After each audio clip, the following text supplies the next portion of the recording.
This is the Rebel Scum Podcast. Available in video on YouTube and audio wherever you listen to your podcasts.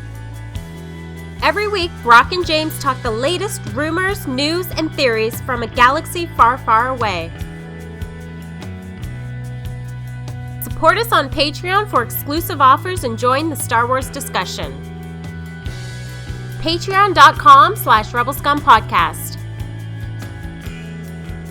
Here are your hosts, Brock and James. You are always scum. Rebel scum. James, wow. Last Sunday, we were one of the chosen few to be part of Star Wars Podcast Day. And thank you to everyone who may have watched. Thank you to the people that involved us. That was great. I gotta give a shout out. Podcast day? Can I cut you off for a second? Yeah. Sorry, I cut you off. But I gotta give a shout out to Din from F105 who threw us in that direction. So nice. Sorry. Thanks. So I gotta cut you off to give a shout out to Din. Continue now, Brock. The floor is yours. The floor is yours. That was it. I'm done. That's it. I want no part of nothing no more. Yeah. So Rebel Scum Podcast, episode 202. 202. I'm Unbelievable. Brock. This James. is... And we do Star Wars here. Okay, bye. This was a great show. It was a lot of fun talking Star Wars with you once again, Brock, for the 202nd time. Yeah. Unbelievable. We have, we're going to do this right now. I think we should start doing this from now on, but we should let everybody know what's going to be coming up on the show. We're going to start off with some opening banter. Hi, I'm Brock. I'm James. Oh my God, Star Wars. Yeah, I like Star Wars too. Oh, do you think it's going to... And we're going to do that. Then we're going to do a segment called Never Tell Me the Odds. Right, Brock? Yeah. Yep. And then we're going to do the news where you're going to run down what happened in the world of Star Wars over the past, usually a week, but now it's the last 24 hours basically. So it's been a couple days since the last one. And then we're going to do a thing called Top 5 where we pick a topic and we give our top 5 about that topic. So that's the show. Yeah.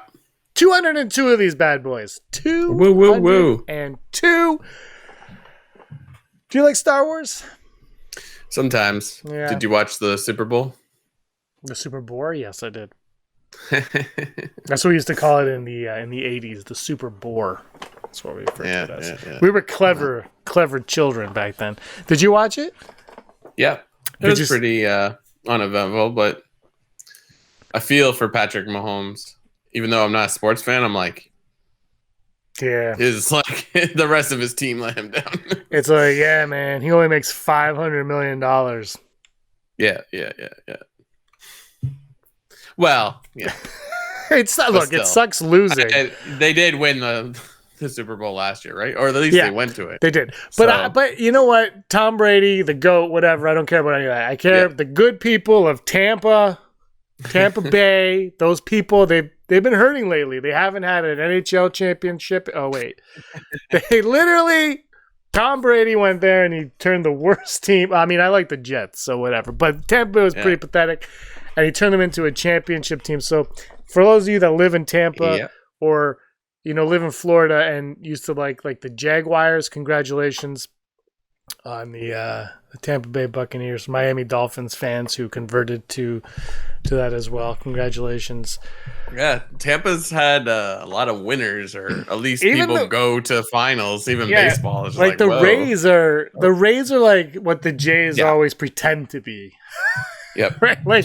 For 10 years, the Jays changed their logo to the Rays, basically. But the Rays are like, we're not going to spend any money, but we're going to be good. Mm-hmm. And it's like, sure. And then it's whatever. Yeah, so exciting times. I guess. What's new in Star Wars? Nothing's new in Star Wars that much. But did you hear the rumor? We talked about this a few weeks ago. From what I've gathered, Dave Filoni is fixing the sequel trilogies by using the Ahsoka show and the World Between Worlds. This is what is taking the internet by storm. Kathleen Kennedy, right before she got fired, came out and said that they were going to use the World Between Worlds to remove the sequel trilogy. However, Brock, all that is nonsense because it's all nonsense. But there is I want to know what your opinion of this is for real. Is you talked about I think last week or 2 weeks ago on Hollow News those. And they look slick. Those Lucasfilm 50th anniversary Black Series, how they have like the Phantom Menace ones are in that. They're and they're releasing like the Bad Batch is being released. All these are being released, but people are taking note that nothing from the sequel trilogy has been announced in that 50th anniversary thing.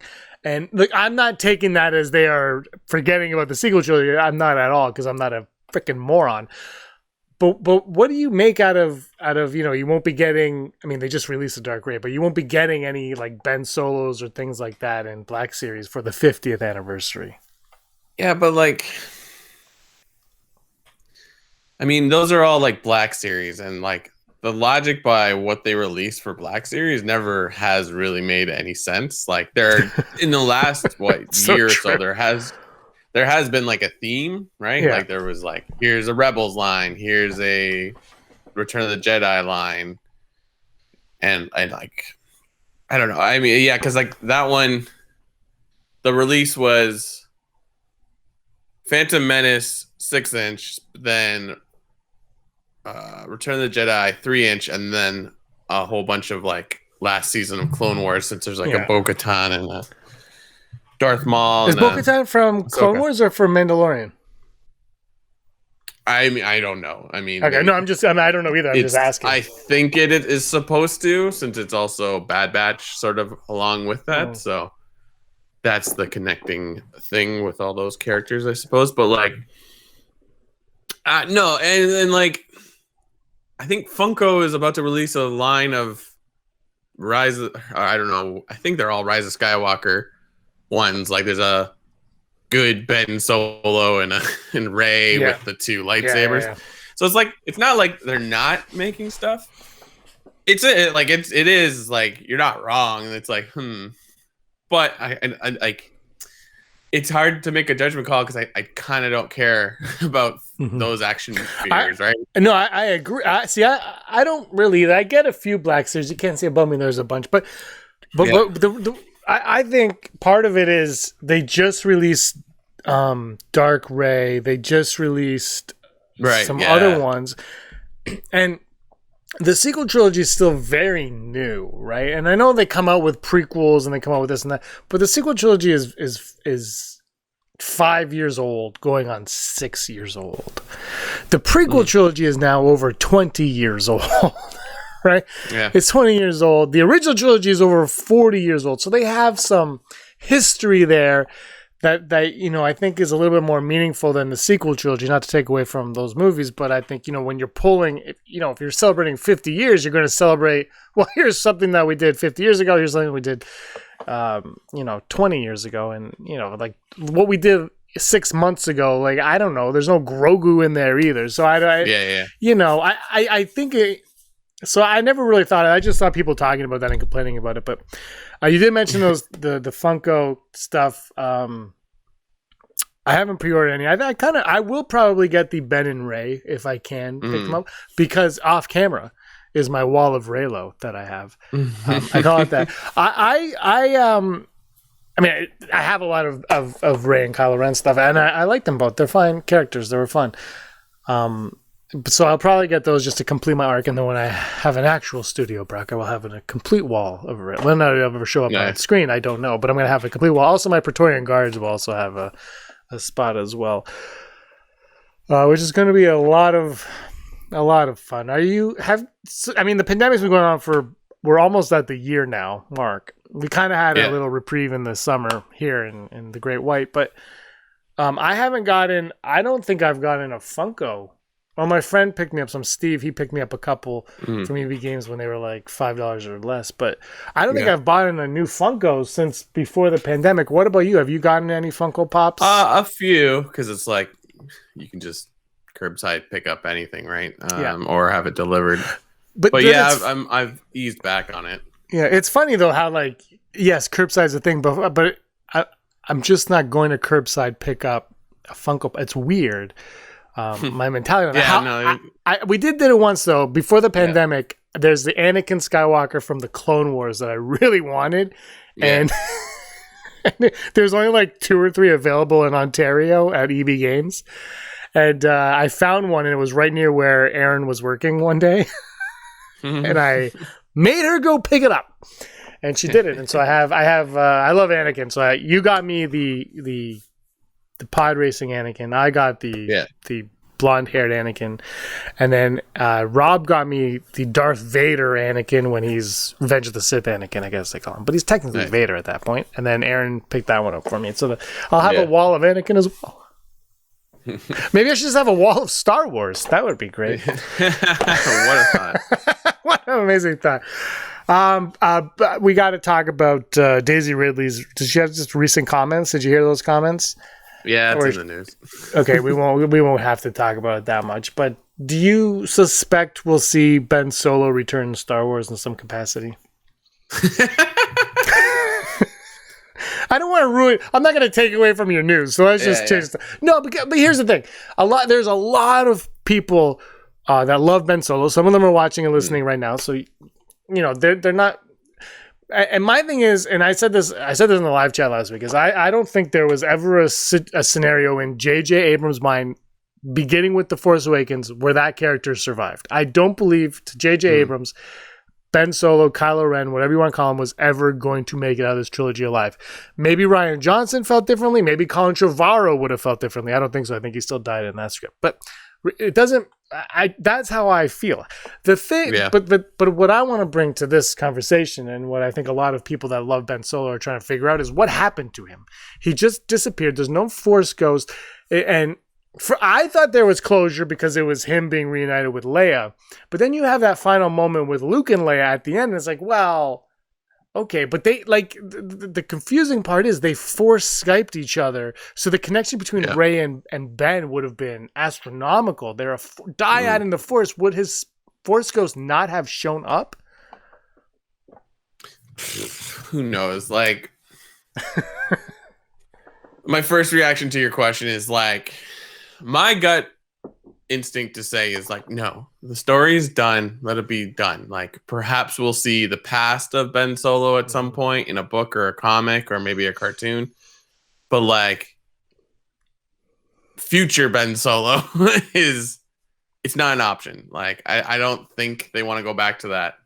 And I don't blame them. But if it happened, I wouldn't be mad. You know what I mean? Mm-hmm. I'm just, that's just my feedback on it. I don't know, when it comes down to like the logic of what happens in Rise of Skywalker, I think you're just chasing your tail all day. You know what I mean? Because it's just sort of like, it makes sense in the movie, and I think that's where you gotta let it go, because it's like, yeah, he falls into a chasm. I'm sure he can catch himself. Whatever, he has the Force, he can do anything. And then I mean, I still hold that him joining the Force and like right at the same time as Leia, like that's a great ending. The end. I'm with you on that one for sure. Perhaps the reason why at the end of, and again, I like the ending with Rey on Tatooine. That's really, really cool. But like, I get what you're saying. It's sort of like, well, why don't you see Ben after they have this moment? But like, she's burying the Leia and Luke's lightsabers, so like maybe that's the reason why they're the only ones there. I don't know. I mean, we don't know enough about Force Ghosts, really, right? Yeah, I mean, does Luke just live on Octo and like that's it? He's just there for eternity, being like, yeah, I'm blue. Like, when you like, see, this is what I mean by like, you don't want to chase your tail on it, because you're just not going to be happy. Because like, then like, really, the true ending should have been Luke, Leia, Han, Ben, and then some form of Anakin standing there. Like, this is the close of the Skywalker family, right? Even though she does call herself Rey Skywalker. But then, like, if all 5 of them are there, you're like, oh, beautiful. Like, it's the end of, they're reunited. That's like, I don't know if you would say the sequel movies that's the point, but like, they're the people that we wanted to see happy again, sort of. I don't know. See, like, this is what I mean. It's just like, I don't know. I guess my point is like, trying to take what you've seen in Rise of Skywalker and deciphering it into like what could happen later. Like, I don't know. I think it's not worth the trouble, but I hear what you're saying. I'm gonna be bold on what I'm gonna say. Yeah. And if you watch J.J. Abrams movies, and I've always had this thing where J.J. Abrams is anyway, whatever. But I think you have to take everything at face value with a J.J. Abrams movie. I don't think there's any underlying anything to what he's putting it all out there. This is it. What you see is what you get. Whereas there might be a little extra nuances with the Rian Johnson film and whatnot, but J.J. Abrams is just like, this is the story, this is what's happening, accept it or don't, but that's what happened. There's no underlying tone of this. He hides things, but what he hides is things that he doesn't have answers to, so it's useless hiding. But like, that's how I always took it, was what happens in those movies, those two movies that he made, that's the end of it. Like, there's no more to those story, to what he's doing at all. And that's what always bothered me about the information that we weren't getting. It's because it always felt flat to me that we weren't being told information because they didn't have that information. And I still feel that whenever I watch all three of those movies, I still feel like I'm like, you're not giving us this because you don't have an answer for it. So why even propose that? Why pose that question on us if you don't? If there's no answer to it, you can't. That was always my thing. But I don't think you should overthink The Rise of Skywalker or The Force Awakens at all. And because you can't overthink The Rise of Skywalker, you can no longer overthink The Last Jedi either.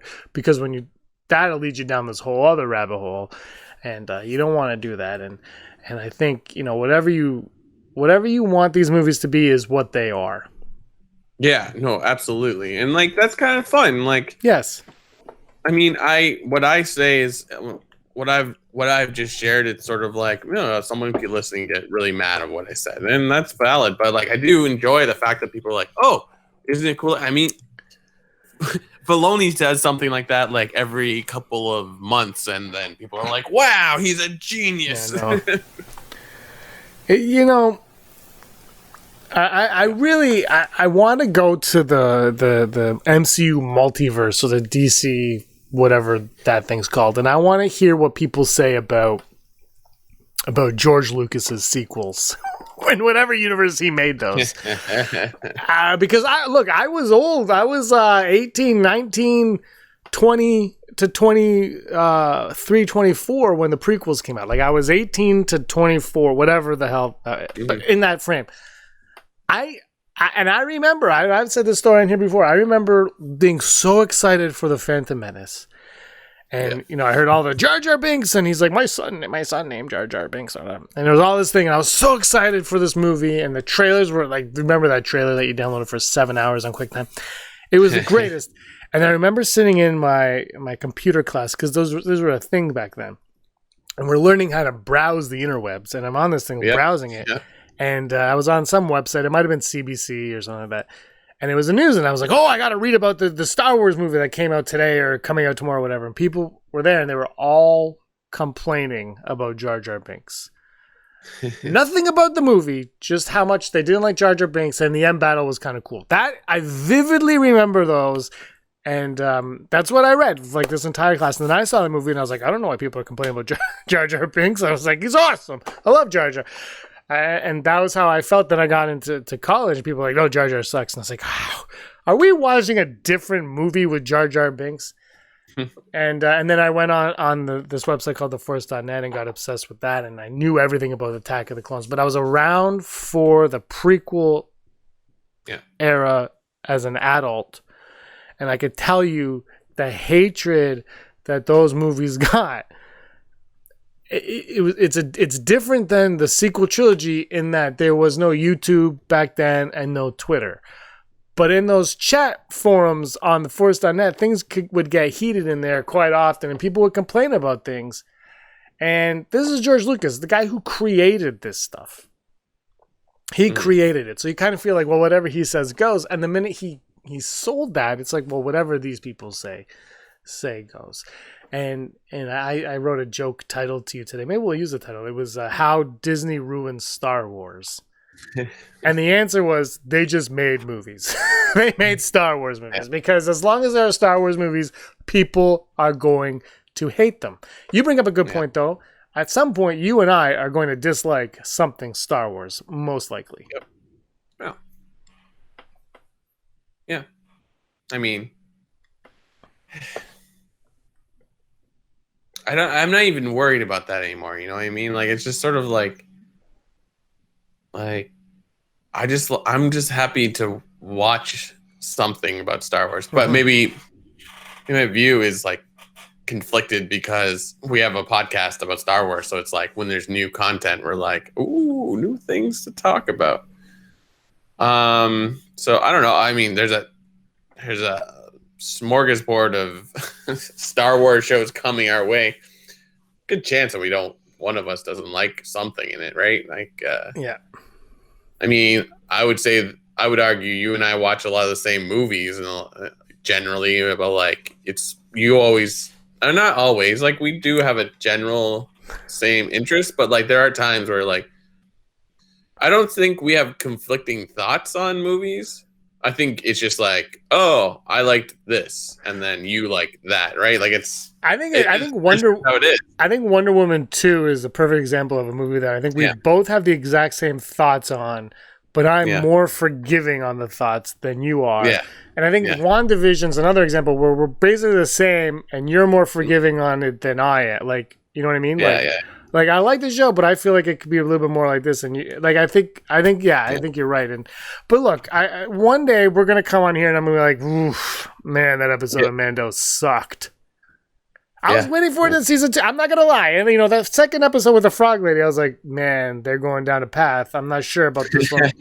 and then it's like, I feel like they were in the writers' room, like we're gonna put frog lady in an episode. People are gonna be like, what am I watching?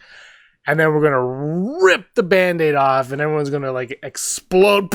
Like, we're gonna give them what they want, and speaking of WandaVision, that's my thing with WandaVision is I feel like they haven't fully committed to what they are yet, but I'm waiting. Yeah. I know it's there, and I'm confident they're gonna get there, and I'm intrigued by what they're showing, so I'm just gonna follow it. But I feel like I don't like giving that opinion too often to people because I get yelled at when I say I was underwhelmed by an episode of WandaVision, because people are like, what? What? How cared you?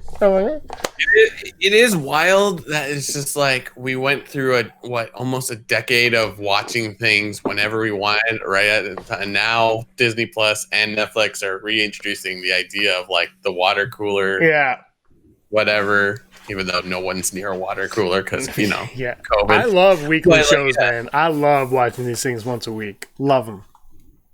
Like Mandalorian does it really, really well. WandaVision, like I said since the beginning, it's like could have just watched this all at once. I hate binging, but I think I agree with you on that. I think this is you sit down and you watch this in full. But I'm all for episodic, it's just like it's something exciting. I mean, like you can say whatever you want about WandaVision. It's like aside from like the last episode, they're all under 30 minutes. You know how I feel about the time. I'm all in on it. I never got to try it out, but I'm almost to the point. It's like, is this what it's like to watch Quibi? Like where it's like 15-minute like little things. Like if you can engage enough in 15 minutes, like I don't think anybody likes Quibi. No, but I mean, it released when nobody could actually commute anymore. Yes, so. I don't know. I've always said this about everything, and I say that The Rise of Skywalker. Everyone's like, it needs to be 7 hours and 2 movies, and I'm like, you changed the crawl, and you could cut 10 minutes out of that movie, and I am maintaining my stance on that. And everybody could disagree with me, but I'm telling you, you change the words in that crawl, you could cut 10 minutes, no problem, out of that movie, and it flows perfectly. But I mean. The movie's still going to be the same movie. Even if it was 2 movies, this is the thing when people complain about that movie being too short. If you put it into 2 movies, it's still the same premise and plot. Like, it's just, you're getting it for 2 movies. And I think, I don't think you can't split movies. I mean, even the Avengers remember it was like Infinity War Part 1 and Part 2. They're like, no, it's not Part 1 and Part 2.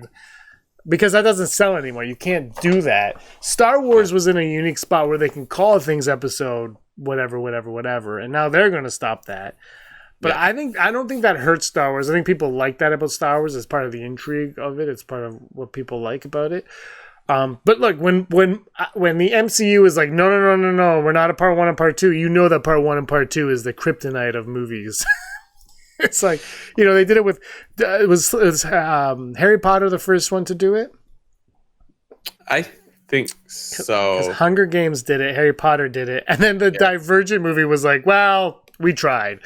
And Twilight did it too. Yeah, Twilight. So I think whatever, you can't. If you have to split a movie up into 2, unless you're making Kill Bill, maybe you should rethink what you're writing. Could you? I mean, it probably will happen at some point, but it's like, could you imagine a saga film not being part of a trilogy? Like, that would be bizarre. Like, I'm not saying it has to abide by that rule, but like, I don't know. Like, to be completely honest with you, I thought that's what they should have done. When they were like, we're doing 7, 8, and 9, fine. But I said this, I think, last week. I just think they should have just started from scratch, and we talked about this, and used the characters we know as, just people in the story that you need to talk to understand what the hell's going on. Like, I think Lucas made 3, then he made 3 more, but he also started with episode 4, finished with 6, went back, and he couldn't make 1, 2, 3, 4. He could only make 1, 2, and 3. I don't know. I just think that the Disney thing, and I, not that I would have been any better, or you would have been any better, or anybody else would have, but I just think they didn't fully understand what Star Wars was those first few years when they had it. And they were like, no, it's only 3. We can only do 3. And it's like, and now I think maybe looking back, they'd be like, we probably could have just done. I mean, because Rey is so loved too. You know what I mean? Like Rey and Kyle, like they could have just. I mean, maybe they didn't know what they had on their hands with Rey when the thing was first pitched. But I think they could have. I think looking back, they wouldn't have been like, the Star Wars saga ends. It's 7, 8, 9. I think they would have just been like, we're not going to mention Skywalker saga. We're just going to keep going. I think they would keep going, to be honest. $1 billion at the box office. How do you not keep going? Yeah, I don't know. You know what the sequel movies are like? They're like COVID. like in a sense of that, not actually being sick. Like no. What you said about like they didn't know what they had when Disney first bought it. I think the issue is similar to COVID, especially like in the summer where it's like, or even in the beginning of this, where it's just like, we don't know what exactly the future looks like or how to handle this new thing we have to deal with.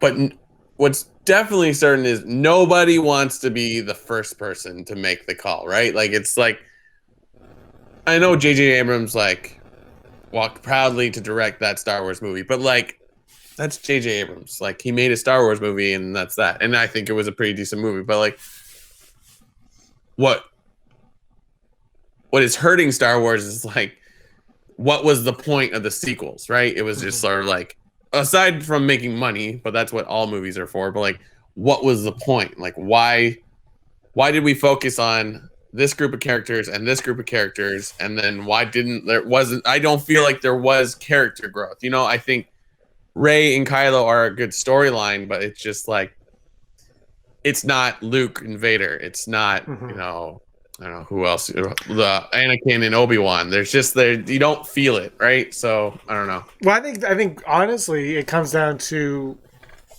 the weird thing about Star Wars is, like you said, it's always about making money. But the original 6 Star Wars movies almost weren't about making money. It was just about George Lucas being like, I want to tell these stories.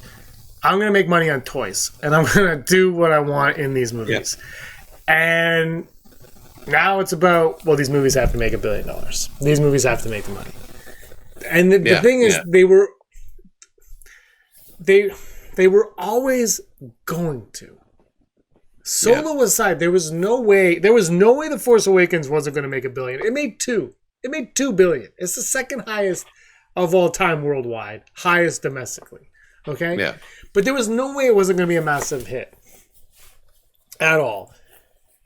But what changed was, it was money driven because there was no one ever asked what the purpose of those movies were. Why does Snoke exist? Emperor didn't need a reason, but that doesn't work because there's a history. No, it works. Okay, why does Rey exist? Because we needed a protagonist. Okay, why did Kylo Ren turn? Because Luke was gonna maybe, I don't know. Okay, why is Luke on Acto? Searching for a Jedi temple. Why? It doesn't matter. Like there was no reason for anything. It's just like the plot needs Luke to be hidden so that the heroes have someone to search for. Okay, but then no one the disconnect between Force Awakens and Last Jedi when it's like we need Luke. Luke's our only chance. Okay, Leia, your brother, and then you go to Luke and Luke's like, well, F them. I'm done. Like I screwed up enough. You're like okay. That's fine, but don't make the first movie that. Like, it's just like, I think that's the most frustrating thing about Luke and The Last Jedi for me now that I'm having this therapy session. Is your microphone's upside down. I got so excited. You turn yours off when you get excited. I flip mine. I think that's what's most disappointing for me now that we're having this therapy session, like I said, with Luke Skywalker is the Force Awakens is all this promise of Luke and he's this and that. And then when you get to him, he's not that. And the issue isn't that he's not that. It's that every single freaking character in The Force Awakens, including his sister who could connect with him via the Force, has faith in him. And it's like, did he just let Leia down? Because there was like, I don't know, those first 3 movies, he would never have let Leia down. Like her son, and it's like, I wish what happened was they were like, J.J. Abrams was doing 7, Rian Johnson was doing 9, Colin Trevorrow was doing 10 or 9, no, whatever the hell the numbers are. I can't do math. I wish before they started rolling anything on it, they all just were like, you guys go sit in that quiet room over there and have a conversation. Here's some whiskey, open it up, and talk. And I think that would have sorted it all out because I think when you, like I said, Luke, the only thing about Luke when I watch the movie that I'm a little disappointed in is that I feel it's predictable and obvious, the choice that was made. But I didn't care that Luke was miserable. But when you think about it, all the promise leading up to him in that first movie, and then it's like, thrown away. And it's like, okay, it could work, except it's that the Leia fact. There's something in my mind right now, but I haven't thought about that. I haven't put any thought in this, Brock. But it's the connection with Leia that's kind of leaving a sour taste in my mouth at the moment. Does that make sense? Because they meet at the end of The Last Jedi, and you're like, oh yeah, but like, I don't know. I just feel like something's flat with that relationship.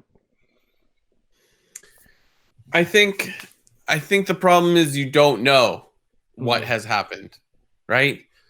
And I think that's why at the end of like Last Jedi, I'm like, oh, interesting. Like first, like the big bad is killed in the second one, so Snoke is dead, and I'm sure we could go back to those episodes right after that, like the weeks leading after the release of Last Jedi, and how many times we said like the next movie is gonna be Kylo being like head of the First Order, and I guess technically he is, but he really isn't. You know what I mean? Like all of a sudden there's like, well, there's a Sith Empire, Sith Squadron or whatever, and then the Emperor shows up. The third movie really should have been about Kylo is now in charge. He can now finish what Vader started. I guess, okay, well, I guess that's a good point in a sense. Like, that's what he says in Force Awakens, and then at the end, he's somewhat part of the end of the Emperor. I don't know, but like, okay, I have never thought of it that way, so that's kind of interesting. But anyways, forget that. Take the Emperor out of that movie. Kylo is the big bet. At some point, he will become good again, like Vader, because these movies are just replications. But like, then you could have spent that movie explaining how the Skywalker Solo family fell apart, because I think if you could tell a story that makes sense working with all these other characters, then perhaps we could have like, oh yeah, that was good. You're like, you know what I mean? Like you're right. It's sort of like, why are Leia and Luke apart? You know, like why can they not connect? I mean, Luke does disconnect himself from the Force, but I just feel like his connection with Leia is so strong, Yeah. and there's like, it's just, that is, thinking on it now, like that is, yeah, like, here's the problem with what you said. J.J. Abrams is like, popcorn, and Rian Johnson is like, I need the deep, dark chemistry between Kylo and Rey, and don't worry about the other character, but Kylo and Rey. And then J.J. Abrams comes back, he's like, popcorn. And what you said about the Skywalkers and Solos is there's no popcorn eating in that. You don't eat pop. That's not popcorn at all. And yeah, I never really thought of it, but I think part of the disappointing stuff with how those two movies, I guess all three of it, but the first two, 7 and 8, kind of connect is just Leia and Luke. Right at the end of like Empire Strikes Back, one of the great moments that was on my top is just when Luke is hanging there on Bespin, and he calls out for Leia, like, and Leia can feel him with the Force. And at that point in time, they're not brother and sister. They've always had this very almost dyad like connection with each other, though. You know what I mean? Like they are together. I'm just saying dyad because of the movie, but like their connection with each other is very strong. That she can sense him in peril on Bespin, and she's like, "Go back to get like." Like it's always been like that, and then she is so convinced that he is there. Like she is convinced that he is what they need. Yeah. And that's not even putting into the fact that Snoke is like, if Luke Skywalker comes back, the Jedi come back, and we're all screwed. We never learn why. Yeah, yeah. Like, why? Snoke is taken out like a little bitch. And it's like, well, what do you care about the Jedi if one person who's not even a full Jedi yet could just slaughter you? Well, I guess Kylo does. Kylo? Yeah, because he goes. But, like, you know what? When you think about it, like, when you think about the original trilogies and the breakdown of the relationships between these characters, they're not that much more developed than the characters in the sequels. And now I know everyone's like, what? No, I don't. I wouldn't disagree with you at all. Keep in mind, though, we spent 40 years thinking about those 3 original movies. Like, and like, you think about it and you're like, oh, yeah. Like, but like, let's not forget, Luke and Leia, like Luke or Leia kisses Luke to make Han look bad or make him feel bad. But still, it's just like, there is a connection, there isn't. You know what I mean? It's like, it's there and I buy it, you know, of like, we have to go save people and there's a connection in a sense that like, because of them being pulled into this story of, you know, the Empire, Luke's family is basically taken from him and he leaves his home and Leia's planet is destroyed. So these two people who are actually brother and sister, they have to have stuff destroyed for them, right? But like,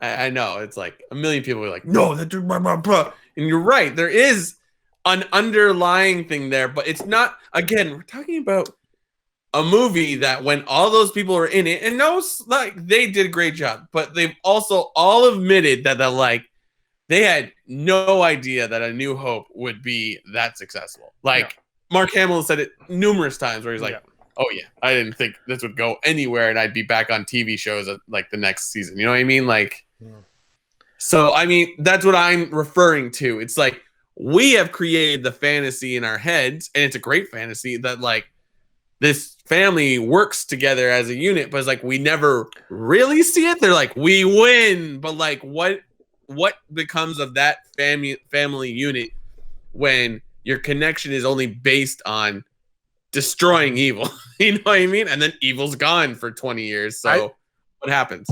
I think the difference between the original trilogy and the sequel trilogy and all of the respect is the original trilogy came and there was no basis for anything. There was no history to it. It was just, this is it. You know, and that's why I think Palpatine works better than Snoke, because Palpatine's the Emperor can appear out of nowhere and be like, I'm the big bad. And because we don't know anything about the universe, we accept that. But when Snoke comes in, he's like, I'm the biggest bad. You're like, but where were you for the last 6 movies? And the 40 years of history in these movies that we know, 50 years, whatever the time, whenever, what is it, 50 years between? But whenever the Force Awakens start and Phantom Menace starts, is that like 50? Whatever many the time in there, and like that. the sequels and the Last Jedi kind of did a bit, with mentioning Palpatine, but still not enough. Where there's a history there. Yeah. And those movies you can't, but I think to J.J. Abrams' credit, or maybe not credit, but like to his point, is that I think they were also trying to give it a reboot, right? So they weren't necessarily a sequel, even though it was 7. I think they were also trying to reboot it, which is why it's exactly like A New Hope, because I think that's what they were kind of going for. Yeah. Yeah. But the problem with all of it though is the minute you are, even if you're a soft reboot, if you call yourself episode 7, that means there's 6 episodes before you, and you have to acknowledge everything that happened in those episodes, and everything that you're doing in yours has to tie in to what we saw before. Maybe not like well, remember back and not like that, but like if Snoke is there, you've got to explain to us how he came to, like, you have to. You can't just be like, well, the Emperor didn't need it. That is the lamest BS excuse ever, because the Emperor didn't need a backstory. And then George Lucas was like, you know what, he does. And he did it anyway. But Snoke does, because those movies exist. And Kylo Ren's turn, we need to know Kylo Ren and his turn, because the movies before that exist. And maybe they should have started at 10. It's, what it is too. It's just like, we can criticize the sequel movies all we want, but then like The Mandalorian does an excellent job of making new stuff of Star Wars. But it's like, what's different? Like, there's nothing different between these two productions outside of like, people came in with good ideas and people didn't like this one, but they really like this one, and that's the only difference. Plus the volume, but like, the volume is amazing. No, the Mandalorian is doing one thing that I've always wished the sequels did, and it's just the acknowledgement of what came before. Like, they're like, there was an empire, it no longer exists, and that's like just that little thread that you have. That's what I'm saying. You like that idea, or you respect that in that addition of something in the Mandalorian, but it's not in that. Yeah. No, but that's not necessarily what's missing. It's just, but the sequel trilogy, I really like this. I always sound like I hate it, but I watch it all the time. I do like the sequel trilogy. Force Awakens is, I know. But the Mandalorian and these other shows are not going to retcon them or redo them, but they are going to make the sequel trilogy better. They're going to, and I don't mean better individually, I mean as a connective for Star Wars. Yeah. Because individually, those movies are great. I love them. They're so much fun. But there is an undoubted disconnect, is the only thing I'm saying, between them and what came before. And granted, there is, in time frame within the universe and afterwards, a giant 20-year gap. Yeah. And we are going to explore that now. And that was clearly not the plan from the start. But Disney tripped and fell, and they failed forward with this Disney Plus, and they were like, we can do it now. And I think, and that's, and all the stuff that I'm saying for me personally, weakened the sequel trilogy, because not everybody's, look, if you love it, for all the reasons I said I didn't love it, then that's fine. But that's my opinion of what I'm saying. I don't even remember. But they are going to have the chance now to do what the Clone Wars did for a lot of people with the prequels. Yeah. That's what I'm saying. Like, I love the prequels without the Clone Wars, but a lot of people hated the prequels, and then the Clone Wars are like, whoa, that made it. And I think they're gonna work that into their benefit, and it's just a great time. Yeah, absolutely, right. And, it's just by the way, Brock, sorry, but everybody that's yelling at me now, our top 10 all-time Star Wars moments, I believe of the two of us, I'm the only one that had a sequel trilogy moment in mind. I think so. So, I'm trying to think. Haters gonna hate. Yeah, no, mine was like other stuff. Yeah, I don't know. Like, it's like I said from the get-go, it's like we could sit here and argue it every single episode, but it's just like, it's not going to change because it's like, we're not talking about like, it's like, you don't like Wonder Woman 84? That's fine. It's still a movie. You don't like Tenet? That's fine. It's still a movie. It's not like, you watch The Room and you're like, well, this story doesn't make any sense. Also, the production level on this doesn't make any sense. And it's not like, at least at the very least, all these Star Wars sequels are like, well, that was a spectacle. I watched it. It was something. They're all good movies. Yeah, exactly. And I hate people putting down other people when they, in all three of those movies, people worked their butts off and tried their hardest and did their best. Exactly. And some things in the sequel, I think they really achieved very well. And some of them, I'm trying to think of something to insult the sequels with, but what the hell? You know what? Maz's castle. I like those aliens. Just like Canto. I like those aliens better than Canto Bite aliens. I don't want to start a debate. But both of those situations kind of piss me off because I think we got like one maybe toy from Maz's castle, but none from Canto Bite. We need alien figures because that is where Disney has failed Star Wars the most, actually, Brock. Frankly, is the toy merchandising. I don't care about Hux. I don't care about these other stupid human characters. I want no-name alien number 7 that I could pretend is Hammerhead, because that was a great toy. And they're called Thorians, right? Yeah, Thorians. Yeah, no, they're Hammerhead, because when you're a kid, it's the Hammerhead, and he has a blue shirt, and he's awesome. Goma Nedan. But, like, none of that, like, that's what the sequel trilogy misses more than anything. And we're going back to our first point. Where are the toys? 50th anniversary. Yeah, whatever. No, anyway, they are missing. I think they are. They should have more of those alien characters as action figures. Oh, yeah, sure. And I mean, Filoni and Favreau, when they're talking about the Mandalorian, they're like, it's like playing with our action figures when we're kids. It's like, well, I can't wait for the kids to have their Hux conversations. I say that because I was at the store like 6 months ago and there was like 1,000 Hux figures at the dollar store. Like 1,000 Huxes, a couple roses, 1,000 Hux. At least put them in like fun clothing, like remember when the Ghostbusters came out and they're wearing jumpsuits? You're like, those are fun. And then they're like, screw it, they're wearing these funky stuff. Have them in funky stuff. That's what I'm saying. You want to go to the odds? Let's do it. Sir, the possibility of successfully navigating an asteroid field is approximately 3,720 to 1. Never tell me the odds. Never tell me the odds. Never Tell Me the Odds, brought to you and me and James by our Patreons. Wonderful people that think what we do is amazing, and I still don't understand why.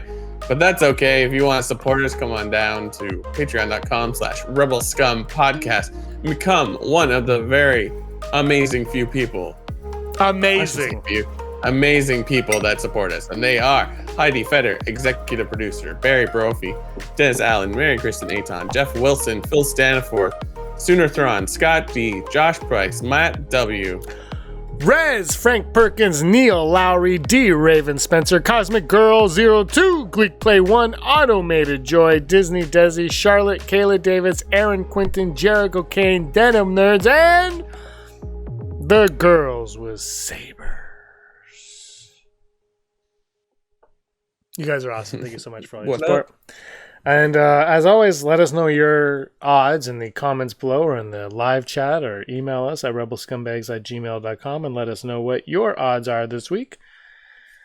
Here we go. Never tell me the odds. Our first odd: will Padme Amidala be mentioned in the Obi-Wan Kenobi show? Will we hear the name Padme Amidala? Yeah, 100%. Wow. Hondo. Like, you can't, assuming that the Obi-Wan story more or less starts right after the events of Rise of the Sith, Revenge of the Sith. Even, if there wasn't going to be an Anakin or Darth Vader appearance in this, or if Hayden Christensen hadn't been cast to be in this show, I'd be like, maybe, maybe not. But he has been. So it's just you can't bring up Anakin and not somehow bring up Padme. Mm-hmm. So, yeah, I mean, you don't have to. I think Ewan McGregor is a good enough actor that you can put him with anything. You don't need to mention anything else, and it'll be a very good show. But like, come on. The Lords of the Sith book is one of my favorite books, and in it, Vader thinks about Padme quite often. And I remember I talked about how I watched the original trilogy a few years, I guess a long time ago now. They're on VHS, that's how long ago. But like a few years ago, and it was the first time I watched it where the prequels connected with the sequels. And I think a lot of it was the prequels, but also the Lords of the Sith book where you're inside Vader's head. And I think I'm going to go 80% because I think you have to. You don't have to, but I think Padme is such an important aspect of Anakin that still lives within Vader, and I think if you're gonna make Vader terrifying today, you humanize him a little bit. Yeah, absolutely. Yeah, and you do that. All right, our next Never Tell Me the Odds. Will the Book of Boba Fett feature a Wookiee bounty hunter? Oh, this is a good one. Absolutely. This was just for you. I brought it up when we used to talk about comics a lot more often. Black Christian from Dr. Aphra, awesome bounty hunter. He's a Wookiee bounty hunter, and his fur is all black, and he's awesome, and he's crazy. He'll do whatever he wants, whenever he wants, so he can easily be alive. Wookiees live forever, so whatever era you put Boba Fett, he can exist. So, for sure. I'm gonna go full Brock. 95%. Wow, 95%. I'm going full Brock because I want it. I want it really badly. I don't know if we're gonna get it, but what they did with IG-11. Why not give it to us? I don't know what that movie's about, but Wookiees exist, and we haven't seen any in Mandalorian yet. We got a ton of them in Solo. And we got a ton of them in Revenge of the Sith, but it would be nice to have a Wookiee bounty hunter. Would you have him speak? There's a Wookiee Jedi in Rise of the High Republic. Jedi. He's not a huge part, but he's not a small part, so he's in there. I'm down for it. And our final odd today, we got a new canon video game featuring Starkiller. I don't know. I feel like Starkiller could come back in I hate to say it, some kind of Star Wars multiverse game. I'm down for a Star Wars multiverse video game where they could just let loose and have fun. Don't bring that into the storylines at all, but in a video game, why not? Open it up. Have fun. Yeah, that would actually be pretty sweet. They're like, okay, all these characters that'll be thought. I mean, if you were to just take up the characters they made up for Star Wars video games with like Old Republic, Force Unleashed, Shadows of the Empire, Jedi Knight, Jedi Academy, whatever, like that'd be sweet. And then of course you could put like a Cal Kestis in there too. Like that would be wicked. It would be. It's not the same thing. But it would be the vibe if you ever played Warriors of Terracasai, whatever, the Star Wars fighting game from PlayStation 1, where they just incorporated they made up new characters and they put in like expanded universe characters in there. We're like, whoa, and then they're fighting like Street Fighter style. And you're like, what? So, but featuring Starkiller, I mean, I guess if you make that game, then yeah. I don't think so. I think if anything, until we get a new company making a Star Wars game that will come out, I think Cal Kestis is like our character that they're going to stick with, or something in that same vein. I don't know. I guess Starkiller is no different from an Iden Versio or Cal Kestis.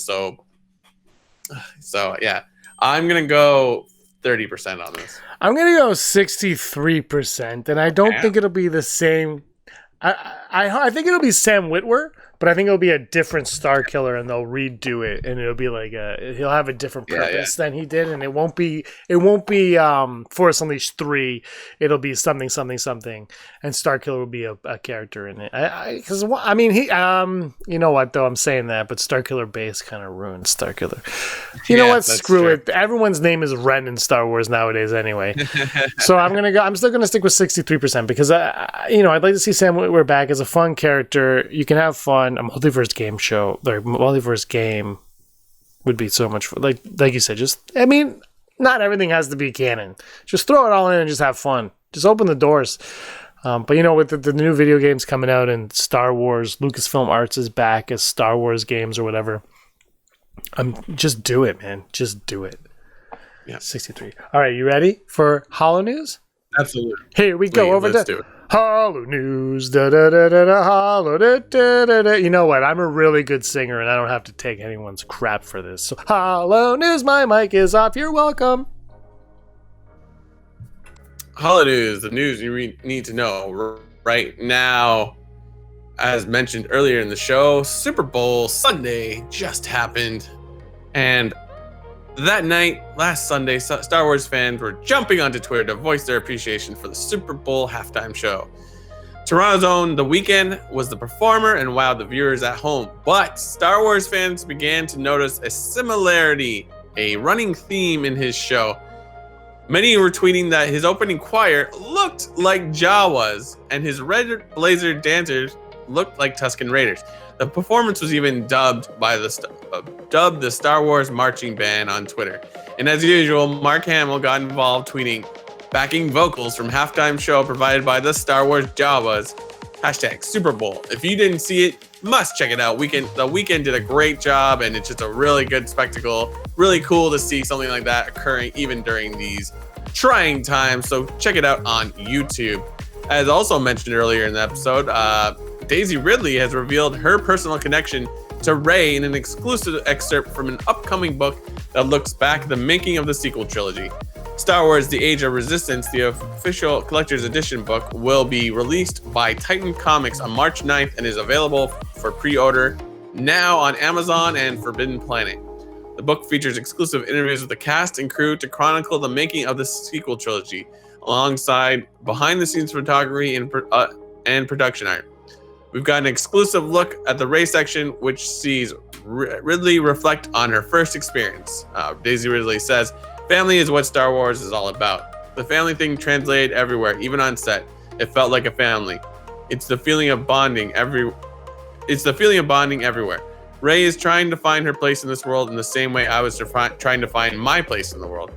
The similarities were really nice because I felt so welcomed and taken in, and people seemed to care how I felt. That translated into Rey. She suddenly had these people who cared about her, and she was finding her place within that." So that's very exciting. Perhaps this book can change your mind on the sequel trilogy, but either way, check it out March 9th. Go pre-order now, but I'm sure you'll be able to find it in most book places that sell books. Sebastian Stan, we all love to talk about how much he looks like Luke Skywalker. Well, someone on YouTube using deepfake technology was able to digitally place Stan's face over Mark Hamill's in the original Star Wars footage, subsequently placing it side by side with said original footage to compare the CGI edit of Stan's face with Hamill's from the movie. As we might have remembered from a few weeks ago, that there was a Millie Bobby Brown as Princess Leia. YouTuber Strider HD regularly creates stunning clips like this by employing deepfake. If you go to his channel, or even just go on YouTube and search Sebastian Stan is Luke Skywalker, and then in brackets deepfake, you can see it. It's pretty impressive, and that's not even an actual actor doing that. It's a computer just translating a face into something else. That's wild. What a time to be alive. This has been your Hollow News. Hollow News is brought to you by Kyber Crystal Kybers. Red, blue, green, and maybe purple. So Erin right now, by the way, she's been playing Fallen Order all day. And she's pretty good at it. She's playing it all. She's been playing it without me. I don't even know what's going on. I'm going to have to play it on my own now. Great. She's been playing it. So I as you know, I got like the super duper ultimate version where it gave you like a yellow lightsaber. I don't freaking know. So anyway, I got this. I had the orange or yellow lightsaber, whatever color it was. And I'm like, I'm using that one because I think I paid for it. I'm not sure. And I was playing it. Then during the Super Bowl the other day, I was making tacos. So I was cooking in the kitchen. And she started playing it. Also, I come on. I'm like, "What? Your lightsaber's blue?" She goes, "Yeah, I changed it to blue." I was like, "What?" I'm like, "What?" But I picked yellow. She goes, "Well, I wanted blue." And then I saw her use it, and I texted you, and I was like, "Damn it, it's so Star Wars." Like it felt weird, but for me, it just felt a lot more like Star Wars when she was using the blue lightsaber than when it was yellow. I'm like, "Damn it." You're right. So she's using but she probably beat it by now. It's like apparently it takes 25 hours to beat. She does look for every like hidden clue, and I look for the exit.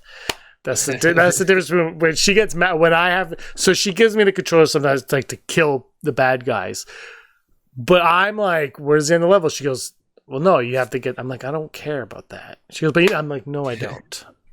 Like, no, I don't. It's like when I play Mario games now, and they're like, "Did you collect all the coins? Did I beat Bowser? Yes. Is the princess safe? Yes. Game over." That's how I play games. She goes back and finds all the hidden gems, and that's what she has fun. I have fun hitting the A button and running, or B button and running as fast as humanly possible through a level. It's a good game, though. But Fallen Order is a good story, though, is what I'll say. Like, from what I've gathered from it, yeah. Crazy. Yeah, it's so good. Top 5 has nothing to do with that, but today's top five, what is this? Top 5 characters we would like to see as or in Rangers of the New Republic, that show that was announced that we know very little about. But this is excluding Cara Dune, who may or may not be fired from Star Wars, but who gives a crap, because if she's in it, it's kind of a gimme, and if she's not, it's because of her Twitter stuff. So whatever. Cara Dune is excluded from this list. Too obvious. So anyway, top 5 characters we would like to see as potentially in the Rangers of the New Republic show. I'm going to start off with a character from the Aftermath books. We already got one named Cobb Vanth, but I'm going to go with Sinjir Rathvelis. Is a character from Aftermath. I believe he rescues a Wookiee in one of them or something. I was going to choose the Cracktooth, I think was the Wookiee's name. But I'm going to pick Sinjir because I mean, it could have been any of the characters except for Nora Wexley, whose death is faked way too often. Who, by the way, is Snap Wexley's mother, Brock. Just so if you didn't know that. But I'm going to go with Sinjir as my number 5. My number 5 is Tracker Wolf, aka Dave Filoni. Yeah, you went there. I don't know about him being as a main character in a show. I think he'd be like, "I'm not doing it." Oh, right, main character. Whatever. Could you have him in a? No, just keep it. It's fun. It's freaking awesome. Yeah. But he wears a cowboy hat when he's not wearing an X-wing pilot helmet. It's like Cad Bane style. Yes. I'm all in. I'm liking this. My number 4, there's 2 of them because it's a married couple. You got Shara Bay and Kes Dameron. If ever you were going to have Poe Dameron's parents show up, this is when you want it. Sure, they exist, and they've retconned Return of the Jedi, so Kes Dameron's in it. But who cares? No one cares. But people will care when they're in a show. Put them in Rangers of the New Republic. I haven't been reading the comics, but it seems like the Damerons are pretty big characters in the new ongoing Star Wars in some format. So that's cool. I keep seeing them pop into things. Awesome. My number 4, Canada's own Paul Sun Hyung Lee. Yes, you went there. I stayed away. Get his name right. Captain Carson Teva. I mean, without him, you kind of don't get this. It's like, what is Rangers of the New Republic? And you're like, oh, that's why 4 and 5 are just those 2 guys. I guess technically I could have added Deborah Chow as well, because she's a and Rick. I'm not good. because they're all of those things. So it's like, yeah, I mean, There's your I five. getting this Republic, Rangers of the New Republic is like a cop show. That's what I'm getting from. It's literally just directors playing X-Wing pilots. Oh my god, it's genius. My number 3 is all of mine have been in books basically, because comic books I'm counting as books here. But Thane Kyrell from Lost Stars is my number 3. Thane Kyrell, the redhead, bring the gingers to Star Wars. Let's go. Yep. Gingers. Well, what about people with magenta hair? I'm gonna go Holdo. That's wow, nice. Are you trying to tell me they don't want to put Laura Dern in something? Laura Dern, right? Yeah. But could they'd have to de-age her though? Yeah, whatever. I'd do it.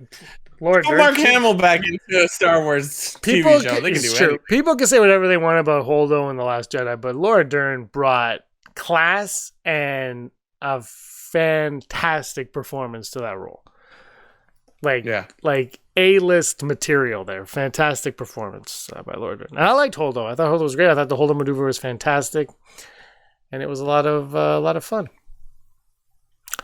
My number 2, he'd probably die halfway through the series or the first season, but I'm going to go with Captain Rex.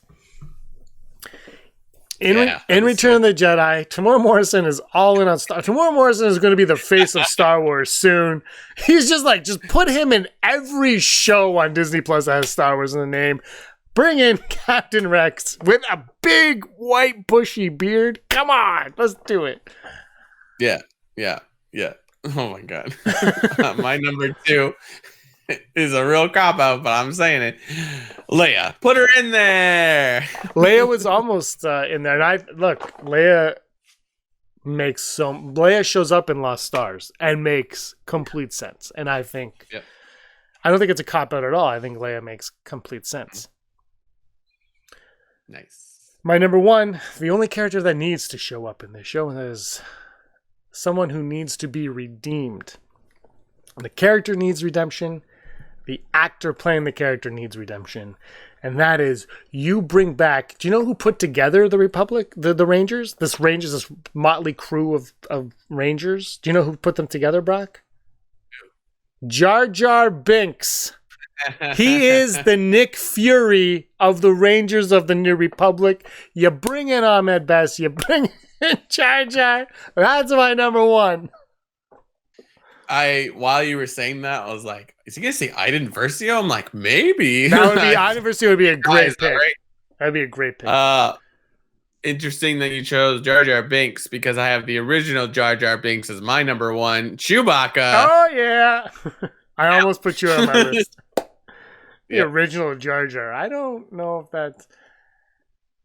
Or like Jar Jar is the new Chewbacca, or was attempting to be the new Chewbacca, as in like, here's our motley crew of people, and then a weird creature. Yeah, no, that's true. Chewie and Leia almost made my list. At one point, I had Lando on my list.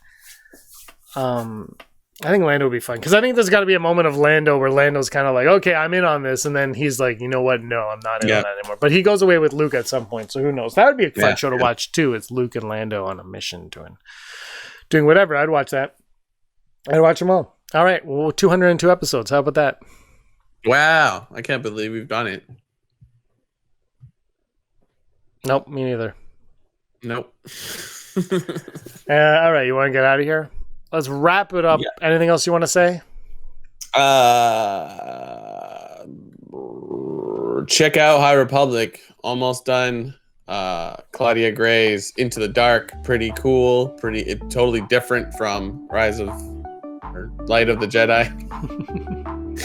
One day I'll get all these titles straight in my head. But check it out. And pretty cool. You and Andrew are going to do a show talking about all the books? Yeah, I'm sure Andrew's already done the book. He sent me his review of the Claudia Gray book today. So it'll probably be up. But you guys will do a full discussion, which I'm looking forward to hearing, because I haven't read them yet. But I'm curious how they play out. All right. Look for that. He's Brock, I'm James. But what makes him different from me is he was always Scum. Rebel Scum.